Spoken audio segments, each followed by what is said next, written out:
Appropriate language. Develop the habit of selecting words that are precise and appropriate for your purpose.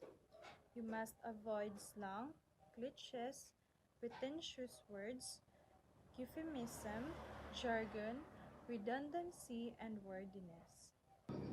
Let's tackle first the cliche. A cliche is an expression or idea which has become overused to the point of losing its original meaning or effectiveness in expression, even to the point of being trite or irritating. Repetitive or overuse of cliches show a lack of original thought and can make a writer appear unimaginative and lazy. Many students tend to use the expressions like as well all know that, no need to use that. We are living in 21st century that you should avoid cliches and try to express your meaning in original ways. Here are some typical cliches. Short but sweet. Work like a dog, singing the blues on top of the world, make ends meet. Cliche means an expression or idea. It also means that a cliche is an unoriginal remark or opinion that is made too often. It is something that's been overused and has become totally predictable and interesting and commonplace. Ang paggamit ng ini na pabalik-balik na idea o expression, it shows na why gayud imo lain idea or own idea or kuwang ko sa idea. Let's try to make things original. Second is slang. Any word or phrases that society might consider informal or too casual. In most forms of English writing, slang is considered unprofessional. Slang can consist of words that have more than one meaning and can be easily confused with other words. For example, slang. The kid ripped off 100 bucks. Non-slang. The child stole $100. Slang. The man was nailed for stealing the car. Non-slang. The man has convicted for stealing the car. Slang. I can't handle cramming for test. Non-slang. I cannot handle studying for test at the last minute. Slang is simply informal language of conversation. Euphemism. The use of a word or phrase to avoid saying another word or phrase that may be unpleasant or offensive. Writers use euphemisms to soften harsher thoughts or wording, especially when dealing with death, violence, crimes, sexual intercourse, and embarrassing things.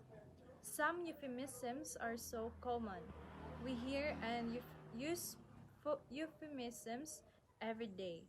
Whether we realize or not, you might not consider their true underlying meaning. For example, a little tipsy, instead, drunk. Power your nose, go to the toilet. Golden years, or old age. Euphemisms. Writers use euphemism to soften harsher thought or wording, especially with dealing death, violence, crimes, sexual intercourse, etc. So instead of using harsh word like dead,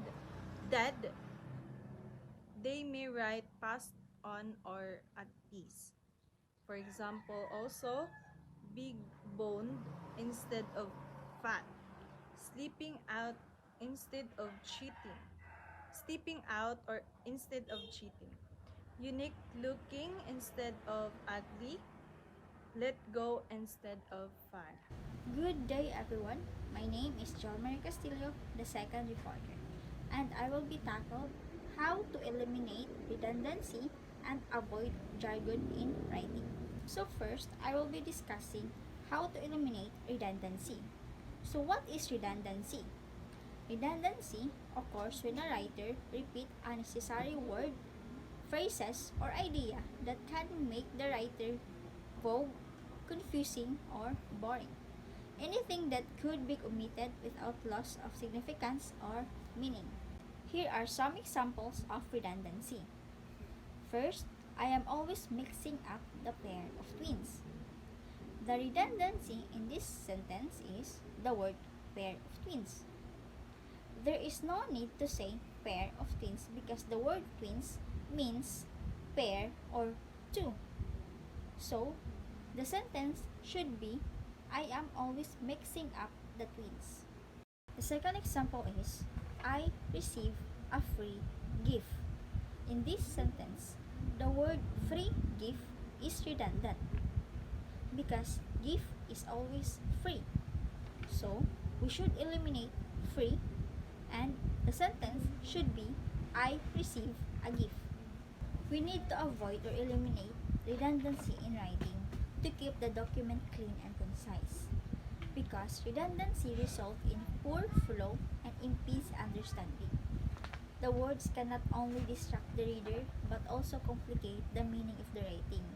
So the writers should avoid redundancy not only because it distracts and annoys readers but also because it adds unnecessary length to one's writing.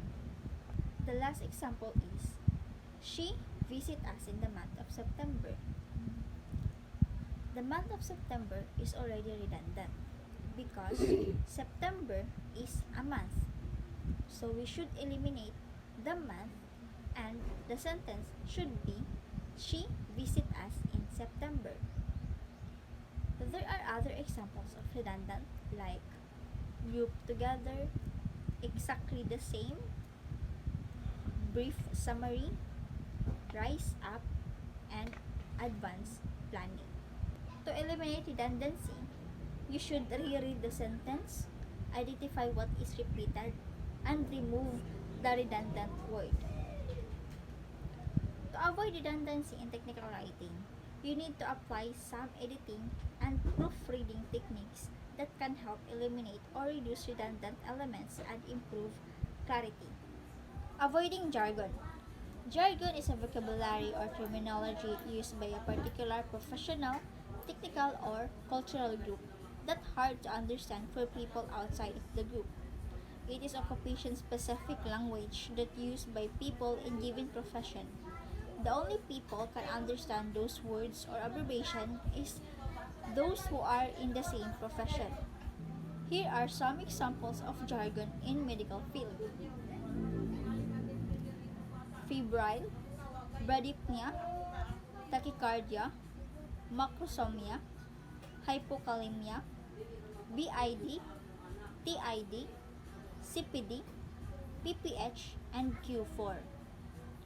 All of these words are understandable for a person who are in medical field, but the average readers probably will not understand this word without looking up the definition or the dictionary. Why we need to avoid using jargon?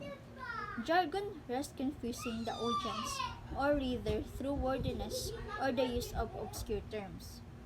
It completely defects the intent of the writer to communicate with clarity. Here are some reasons why we need to avoid using jargon. First, clarity. Wordiness and pretentious language interfere with clarity of your writing.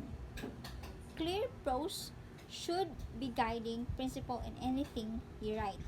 Eliminate unnecessary words and replace them with simple language in every sentence. Cohesiveness. To form a cohesive message, include only relevant information. Do not wander off on tangents or add in a random fact. Completeness. To convey an idea, include enough information for your reader to understand, but not so much that they are overwhelmed. Too much information can blurry or obscure the message. Conciseness. Readers prefer concise prose or ease reading and the ability to skim. Excessive description often serves a filler, which you could replace with more meaningful words. Concreteness. Flowery sentence often dance around a topic without directly addressing the main issues. This method may work well in creative fiction, but it has the opposite effect in writing.